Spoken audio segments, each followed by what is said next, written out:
இவங்க எங்கே இருக்காங்கன்னு தெரியல. 1ஆம் தேதி ஃபுல்லாக ஸ்பெஷல் டீம் தேடுது, 2ஆம் தேதி தேடுது, 3ஆம் தேதி தேடுது, 4ஆம் தேதி ப்ரீ பிளானோட எல்லாருமே அட்வொகேட் ட்ரெஸ்ஸில் 4 பேரும் 4 நபர் சிவகங்கை நீதிமன்றத்தில் வந்து சரணடைகிறாங்க வழக்கறிஞர் உடையில். இன்ஸ்டாகிராமில் தான் பில்டப் வீடியோ போடுறதுக்காக மஞ்சவரத்தில் மாட்டை அவுக்கிறதுனால தன்னோட காதலிக்கு நேராக அவமானப்பட்டதுனால ஹீரோயிசத்துக்காக இந்த கொலை நடந்துச்சு. மதன் சொல்கிறார், உங்கள் என்னைக்கு இருந்தாலும் உங்கள் சாவு என் கையில் தான் அப்படின்ற மாதிரி ஒரு ஏதோ வல்கராக திட்டுறாரு. அசிங்கமாக திட்டுறதா தகவல்.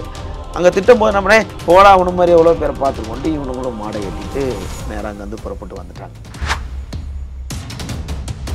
இவங்க அப்பகுதியில் சில குற்ற வழக்குகள் குற்ற சம்பவங்கள் ஈடுபட்டிருக்கனால அவங்க அங்கேருந்து வீட்டிலேருந்து நீங்கள் வீட்டிலேருந்து தள்ளிடுங்கன்னு சொல்லிட்டு காவல் நிலையத்திலேருந்து இன்வெஸ்டிகேஷன் போகுது.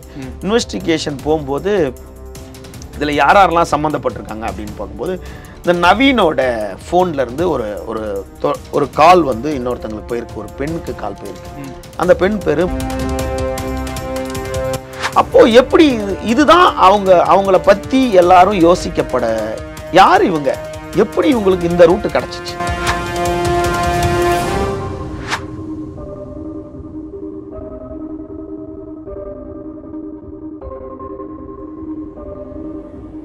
ரியல் ஒன் நேயர்களுக்கு வணக்கம். இன்று நம்மளோட நிகழ்ச்சிக்கு பத்திரிகையாளர் விமலேஸ்வரன் இணைஞ்சிருக்காங்க. நிறைய கேள்விகள் கேட்டு தெரிஞ்சுக்கலாம். சார் வணக்கம். சார் வணக்கம். சிவகங்கையில் ஒரு இரட்டை கொலை சம்பவம் ரொம்பவே ஒரு பரபரப்பை ஏற்படுத்துச்சு.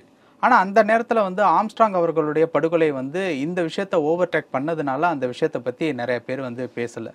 சிவகங்கையில் நடந்த இந்த இரட்டை கொலை என்ன சார் நடந்திருக்காங்க? சிவகங்கையில் ஜூன் 30ஆம் தேதி இரவு ஒரு 9:30 மணிக்கு சிவகங்கை மாவட்டத்தில் இருக்க காளையார் கோவில் காவல் நிலையத்திற்கு அருகே இருக்க கொல்லங்குடி அண்ணா நகர் மேற்கு பகுதின்னு அது ஆலடி கண்மாய் அப்படின்ற ஒரு பகுதி. அந்த இடத்துக்கு பேர் ப்ராப்பராக அங்கே வந்து ஒரு தோப்பில் வந்து ஜெயசூர்யா 24 வயது, சுபாஷ் 23 வயது 2 பேரும் படுகொலை செய்யப்பட்டிருக்காங்க. செய்தித்தாள்களில் மறுநாள் மஞ்சவரட்டில் மாடு அவுக்கிறதுல நடந்த பிரச்சனையில் அண்ணன் தம்பி படுகொலை இப்படின்ற ஒரு செய்தி நாளிதழ்களில் பார்த்து தெரிஞ்சுக்கிறோம். அதன் தொடர்ச்சியாக குற்றவாளிகளை காவல்துறை தேடி வராங்க. ஒரு 4 பேரை கைது செய்கிறாங்க. அடுத்த ஒரு 4 பேர் அந்த வழக்கில் சம்மந்தப்பட்டிருக்காங்கன்ட்டு விசாரணை போயிட்டே இருக்குது. அடுத்தது காவல்துறை விசாரணையை நம்ம அப்படி பார்க்கும்போது இதில் வந்து ஒரு பெண் சம்மந்தப்பட்டிருக்காங்க அப்படின்னு ஒரு வார இதழில் செய்தி வெளியே வந்துடுது. அப்போது காளையார் கோவில் காவல்துறையினர் இந்த வழக்கை விசாரணை செய்து கொண்டுகிட்டு இருக்காங்க. வழக்கை பதிவு செய்கிறாங்க. ஒரு 6, 7, 8 பிரிவில் வழக்கு பதிவு செய்திருக்காங்க.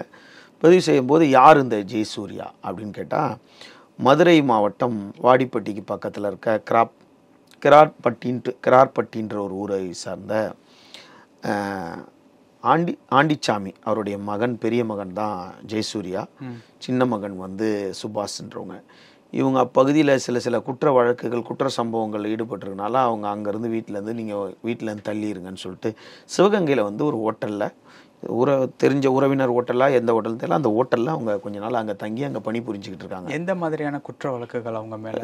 சிறு குற்ற வழக்குகள் அப்படின்ற ஒரு தகவல். இறந்து போனவங்கள சிறு குற்ற வழக்குனா அடிதடி தகண்ட ஃப்ரெண்டுங்க கூட சேரது, குடிச்சிட்டு தகராறு பண்ணுறது, இந்த மாதிரி கூட இருக்கலாம். சிறு குற்ற வழக்குங்கன்னா அதுதான்.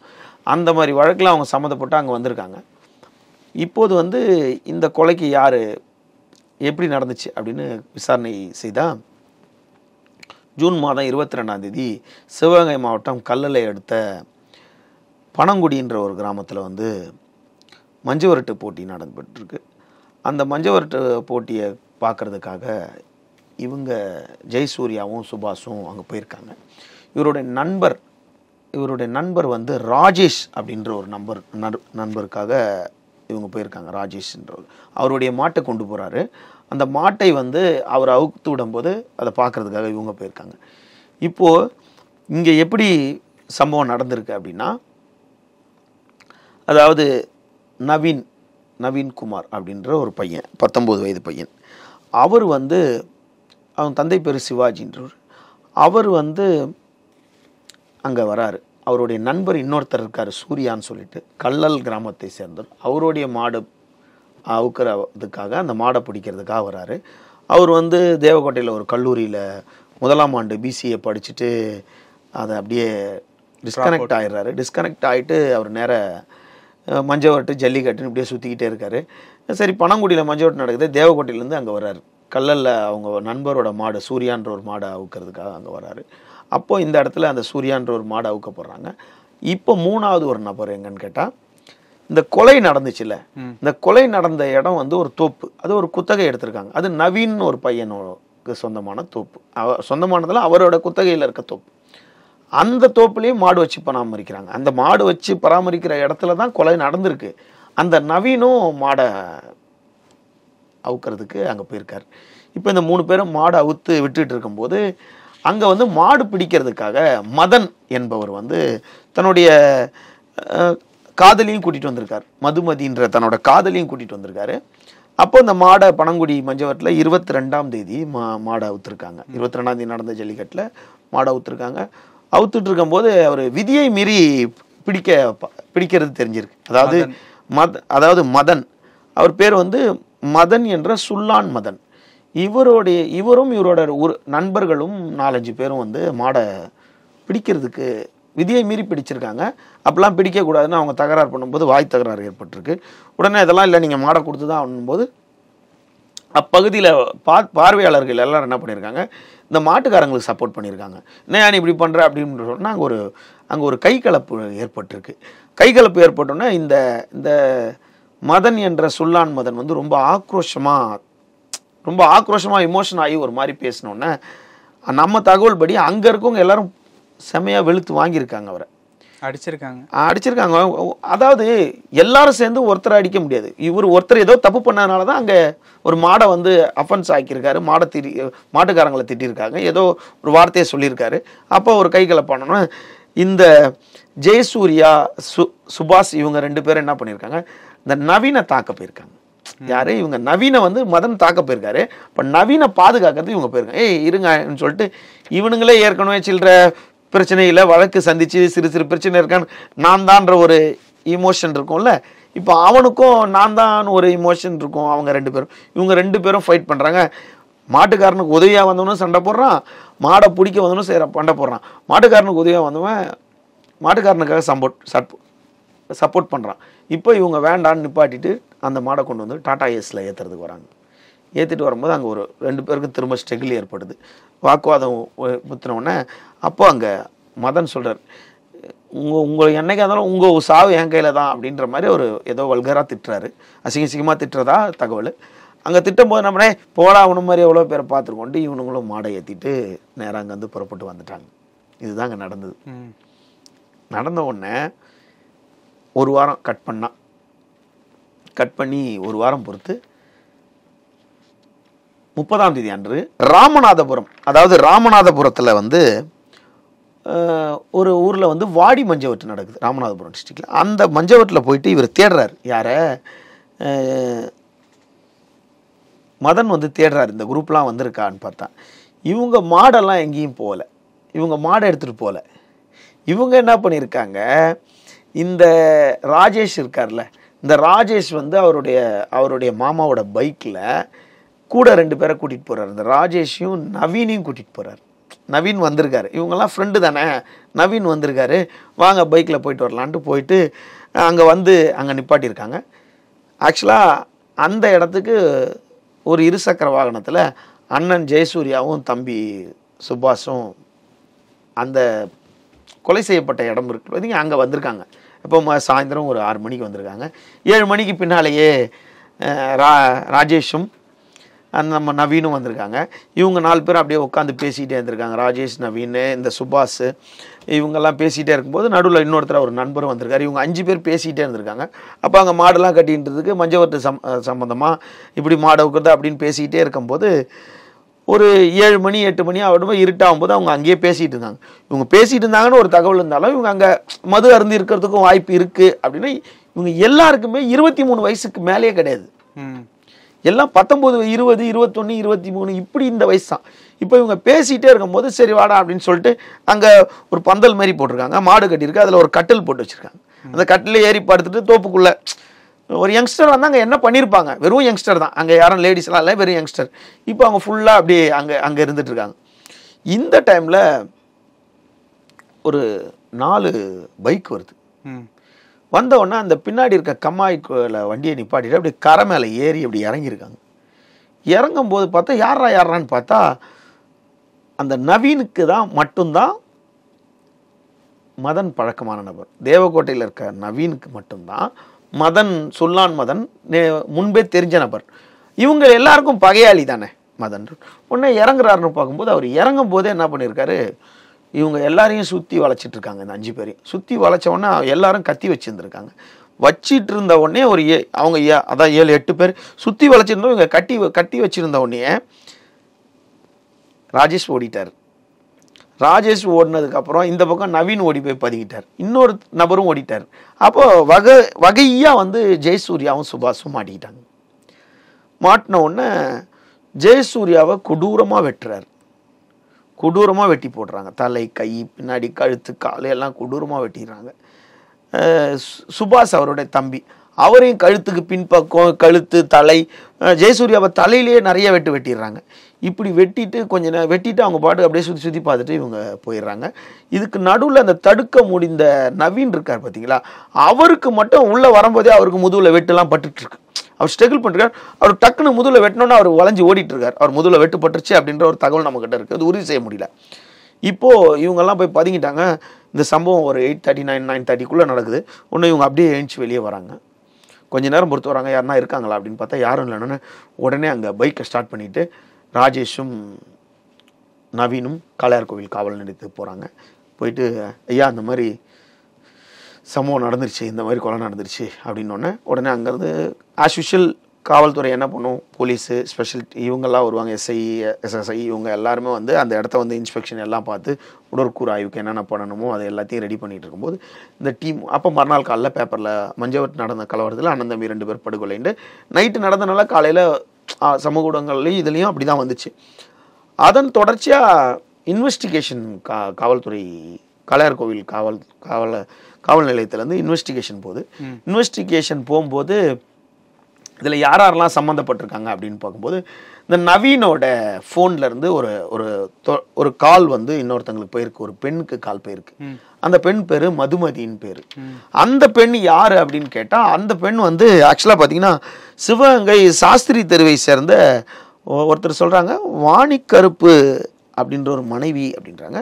பட் வந்து இன்னொரு தரப்பு என்ன சொல்கிறாங்க, அவங்க வந்து ஆல்ரெடி டிவோர்ஸ் பண்ணிட்டாங்க, இப்போ வந்து மதனோட காதலியாக இருக்காங்கன்னு. அந்த பொண்ணோட வயசே பார்த்தீங்கன்னா 25, 26 வயசு கூட இல்லை. மதனோட 2-4 வயசு பெரியவங்களாக இருக்குன்ற மாதிரி தான் தெரியுது. 21 வயசா 26 வயசான்னு தெரியாது. மதுமதி பேர். எப்படி இந்த கால் போகுது அப்படின்னு சொல்லிட்டு இந்த காலை ட்ரேஸ் ஓவர் பண்ணும்போது மதன்றதை டிக்ளேர் பண்ணிட்டாங்க. இவங்கெல்லாம் அந்த பசங்க சொல்லிட்டாங்க மதன் தான் கலவரம் பண்ணாருன்னு. அப்போது இவங்க எப்படி இங்கே வந்திருப்பாங்க, இந்த இடத்துக்கு இவங்கெல்லாம் இருப்பாங்கன்னு இவருக்கு எப்படி தெரிஞ்சிடும்? போலீஸ் இந்த கோணத்தில் இன்வெஸ்டிகேஷன் பண்ணும்போது இதில் வந்து சிவகங்கை காலவாசல் பகுதியை சேர்ந்த திவாகர் 23 வயசு, அவர் ஃபர்ஸ்ட் கைது பண்ணுறாங்க. சுந்தர நடப்புன்னு ஒரு இடம், சுந்தர நடப்பை சேர்ந்த சந்தோஷ் 23 வயசு, அவரை கைது பண்ணுறாங்க. அதுக்கப்புறம் சிவகங்கை இதில் வந்து நகரம்பட்டின்னு ஒரு ஊர் இருக்குது. இந்த நகரம்பட்டியை சேர்ந்த ராம்ஜி 21 வயசு ராம்ஜியும் 22 வயசு யுவராஜியும் 2 பேர் கைது செய்கிறாங்க. அப்போ 4 பேர், அந்த பெண்ணோட சேர்த்து 5 பேர். அதன் பிறகு வந்து இந்த மதகுப்பட்டி பகுதியை சேர்ந்த அருண்குமார்னு ஒருத்தர் கைது செய்யப்படுறாங்க. அதுக்கு பக்கத்தில் சிவகங்கைக்கும் மதகுப்பட்டிக்கு நடுவில் ஒக்கூர்னு ஒரு பகுதி இருக்குது. அந்த ஒக்கூர் பகுதியை சேர்ந்த அபினேஷ்னு சொல்லிட்டு அவருக்கு 22 வயசு ஆகுது, அவரே கைது செய்யப்படுறாங்க. இவங்க எல்லாரையுமே இந்த வழக்கில் சம்மந்தப்படுறாங்க. இவங்க எல்லாருமே சம்மந்தப்பட்டோன்னே முதல்ல இந்த 3 பேர் மாட்டிக்கிட்டாங்க. யார்? திவாகர், மதுமதி அண்டு சந்தோஷ், இவங்கெல்லாம் மாட்டிக்கிட்டாங்க. பட் அவர் கூட இருக்க அந்த ஒரு 4 பேர், இந்த மதன் மட்டும் தலைமறைவாகவே இருக்காங்க. இவங்க எங்கே இருக்காங்கன்னு தெரியல. 1ஆம் தேதி ஃபுல்லாக ஸ்பெஷல் டீம் தேடுது, 2ஆம் தேதி தேடுது, 3ஆம் தேதி தேடுது, 4ஆம் தேதி ப்ரீ பிளானோட எல்லாருமே அட்வொகேட் ட்ரெஸ்ஸில் 4 பேரும் 4 நபர் சிவகங்கை நீதிமன்றத்தில் வந்து சரணடைகிறாங்க வழக்கறிஞர் உடையில். இப்போது நார்மல் ட்ரெஸ்ஸில் வரும்போது இன்டெலிஜென்ஸு பார்க்கும்ல, அங்கே இருக்க உளவுத்துறை யார் வராங்க, கோர்ட்டுக்கு யார் வராங்க, இந்த அக்யூஸ்ட் மூஞ்சி தெரியும்ல. அப்படின்னும் போது புதுசாக கொலை பண்ணுறவங்க யாருமே இதை பண்ண மாட்டாங்க. இந்த மாதிரியான செயல்களை ஒன்று சரண்டர் ஆகிடுவாங்க. பெரிய ரவுடி கூட சரண்டர் ஆகிடுவாங்க. நம்ம பார்த்தோம் பெரிய பெரிய கொலைகள்லாம் கூட ரவுடி சரண்டர் ஆகிடுவாங்க, இல்லை பிடிப்பாங்க. மாறு வேடத்தில் வந்து வக்கீல் மாதிரி உடை அணிந்து வர்றதுன்றது வந்து பின்னணி இல்லாதவங்க இதை பண்ண முடியாது. அப்போ எப்படி இதுதான் அவங்கள பற்றி எல்லாரும் யோசிக்கப்பட, யார் இவங்க, எப்படி இவங்களுக்கு இந்த ரூட்டு கிடச்சிச்சு அப்படின்னா, காவல் ஆய்வாளர் சொல்கிற மாதிரி இது இன்ஸ்டாகிராமில் தான் பில்டப் வீடியோ போடுறதுக்காக மஞ்சவரத்தில் மாட்டை அவுக்கிறதுனால தன்னோட காதலிக்கு நேராக அவமானப்பட்டதுனால ஹீரோயிசத்துக்காக இந்த கொலை நடந்துச்சுன்னு சொல்லிட்டு நம்மளால் கடந்து போக முடியல. ஏன்ட்டா நிறைய யார் இந்த மதன் என்ற சுல்லான் மதன் அப்படின்னு பார்த்தா, அவர் சிவகங்கை பக்கத்தில் இருக்க எஸ்புதூர் பக்கத்தில் இருக்க புதுப்பட்டியை சேர்ந்தவர், சக்தியோட மகன். அவரோட தந்தை வந்து ஆல்ரெடி ஒரு பிரசிடெண்ட்டாக பஞ்சாயத்து போர்டு இதாக இருந்திருக்காரு, ஏதோ ஒரு போஸ்டிங்கில் இருந்திருக்காரு அப்படின்ற ஒரு தகவல் நம்மக்கிட்ட இருக்குது. யார் இந்த சுல்லான் மதன் அப்படின்னு பார்த்தா, இவர் மேலே ஏராளமான வழக்குகள் இருக்கிறதாகவும் நம்மளுக்கு தகவல் இருக்குது. வழக்கறிஞர் சிலர்கிட்ட கேட்கும்போது இவர் வந்து குற்றப்பின்னணி உள்ள நபர். சரி, அப்படி குற்றப்பின்னணி உள்ள நபருக்கு எவிடன்ஸ் என்ன அப்படின்னு பார்த்தா, இன்ஸ்டாகிராம்லேயும் யூடியூப்லேயும் அவருக்குன்னு தனியாக ஒரு யூடியூப் வச்சுருக்காரு. அவருக்கும் தனியாக ஒரு யூடியூப் இயங்கிட்டு இருக்கு. அவருக்கும் தனியாக ஒரு இன்ஸ்டாகிராம் பக்கம், ஒரு 4-5 இன்ஸ்டாகிராம் பக்கம் இருக்குது. ஒரு பெரும்பாலும் ஒரு 15 ஃபோட்டோ இருக்குன்னா அதில் 10 ஃபோட்டோ அவர் விதவிதமான கத்தியோட தான் இருக்கிறார். கார்லேருந்தெல்லாம் மேலே கத்தியை பிடிச்சிட்டு வர்றாங்க, நீங்கள் பார்த்துருப்பீங்க. ஆமாம், பைக்கில் உட்காந்து ஒரு பெரிய கத்தி, இதில் ஒரு விதமான கத்தி, அவருக்கு ஒரு ஓவர் பில்டப் வீடியோவாகவும் பெரு கத்தியாகவும் இருக்குது. அப்போ நான் ஒரு காவல்துறை அதிகாரிகிட்ட கேட்கும்போது, இந்த பையனுக்கு 21 வயசு தான் ஆச்சு, இந்த பையன் மேலே ஏராளமான வழக்குகள் இருக்குது, பட் வந்து இந்த பையன் வந்து ஆல்ரெடி ஒரு காவலரையே வந்து அடிக்க போனான் ஒரு டைமில் அப்படின்ற ஒரு குற்றச்சாட்டு இந்த பையன் மேலே இருக்குது. பட் ஒரு கொலையை பண்ணிவிட்டு 2 கொலையை பண்ணிவிட்டு கேஷுவலாக 21 வயசில் ஒரு மாடு பிடிக்கிறதுக்காக 2 பேரை கொண்டாங்கன்றது ஏற்றுக்கொள்ள முடியல. அப்போ இதில் ஒரு பெண்ணும் சம்மந்தப்பட்டிருக்கு. அப்போ இந்த பையன் மேலே இவ்வளோ குற்றச்சாட்டு இருக்கும்போது ரவுடி கைது பண்ணணும்னா அது போட்டிருக்கணும், அப்படியும் இல்லை. அப்போ இத்தனை வழக்கு இருந்தால் இந்த பையன் மேலே குண்டர் சட்டம் போட்டிருக்கலாம். இப்போ யாரும் இந்த பையனை காப்பாற்றுறாங்க. ஆனால் இவர் வந்து குற்றப்பின்னணி உள்ள நபர்ன்றது உறுதிப்படுத்தக்கூடிய தகவல் முகநூல்கள்லேயே இருக்கு. பல கத்தி வச்சுட்டு ஒரு கேக் வெட்டினா தப்பு இல்லை, கத்தி வச்சு கேக் வெட்டினா தப்பு இல்லை. இப்போ நம்மளே வந்து யூடியூப்பில் நீங்கள் அந்த ப்ரொஃபைல்லையே கத்தியோ துப்பாக்கியோ நம்ம காட்டக்கூடாது, உறுதியா. அவங்க தனிநபர் அவங்களோட முகநூலில் போட்டுக்கிறாங்க. ஆனால் அதனால சமூகத்துக்கு பிரச்சனை தானே. ஆமாம், இங்கே கத்தியை கேக் வெட்டிட்டு நாங்கள் தனிநபர் எங்கள் யூடியூப்பில் போட்டுக்கோங்க, எங்கள் ஃபேஸ்புக்கில் போடுவோம்னு சொல்ல முடியாது. அப்படின்னும் போது இவ்வளோ கத்தி இன்ஸ்டாகிராமில் போட்டிருக்காப்லன்னா அப்போ இதன் பின்னணி என்ன? எதனால் இந்த 2 பசங்க 24 வயசு 23 வயசு, இந்த பையனுக்கு 21 வயசு தான் ஆகுது. ஆக்சுவலாக ஏதோ ஒரு வழக்கறிஞர் இவரை பற்றி சொல்லியிருக்காரு, 2003 பிறந்திருக்காரு பிப்ரவரி மாதம் அப்படின்னு பார்த்தா 21 வயசு தான் ஆச்சு. அப்போ இவர் மேலே எத்தனை வழக்குகள் இருக்கும்? அப்போது இது சமுதாயத்துக்கு கேடான ஒரு விஷயம், சமூகத்துக்கும் கேடான விஷயம், அந்த மாவட்டத்துக்கும் கேடான விஷயம். இந்த ஒரு பையனால் இப்போ இந்த 5 பசங்களும் உள்ளே போயிருக்காங்க. இந்த நகரம்பட்டியை சேர்ந்தவங்க, ஒக்கூர் பகுதியை சேர்ந்தவங்க, அதுக்கப்புறம் சுந்தர நடப்பை சேர்ந்தவங்க, சாஸ்திரி நகரை சேர்ந்த அந்த பொண்ணு, காலவாசலை சேர்ந்தவங்க. அப்போ இத்தனை பேர் கைதியாக இருக்காங்க அப்படின்னா இவங்கெல்லாம் பின்னால் வெளியே வரும்போது இவங்க எப்படி வருவாங்கன்றீங்க? பார்த்தா சுல்லான் பிரதர்ஸ் அப்படின்னு தான் அந்த வீடியோஸ்லாம் இருக்குது. இதுலேருந்து பார்க்கும்போது இந்த வழக்கு இன்னும் விசாரிக்கப்படணும். இந்த பசங்க மேலே யங்ஸ்டர்னு கடந்து போக முடியாது. ஏன்டா அடுத்த விட்டால் இவங்க பெரிய குற்ற பின்னணி உள்ள ஒரு கேங்ஸ்டராக வந்துடுவாங்க. அவர் வீடியோக்கெல்லாம் அப்படி தான் சொல்லுது பார்க்கும்போது. இப்போ இந்த கொலையை வந்து இவங்க கைது பண்ணிட்டாங்க, இந்த கேஸ் நடக்குதுன்னு இல்லாமல் இந்த குற்றவாளி பற்றி பின்னணியை பற்றி காவல்துறை டீப்பாக எடுத்து அவரை வந்து என்ன பட்டியலில் சேர்க்கணும், குற்றவாளி பட்டியலில் HS லிஸ்ட்டில் சேர்க்கணுமா, HS அந்த டிஸ்ட்ரிக்டோட A+ கேட்டகரியில் சேர்க்கணுமா, ஆபத்து விளைவிக்கக்கூடிய சேர்க்கணுமா? அப்போ இன்னொருத்தர் வலைதளத்தில் ஒருத்தர் பேசியிருக்கார் அவரை பற்றி.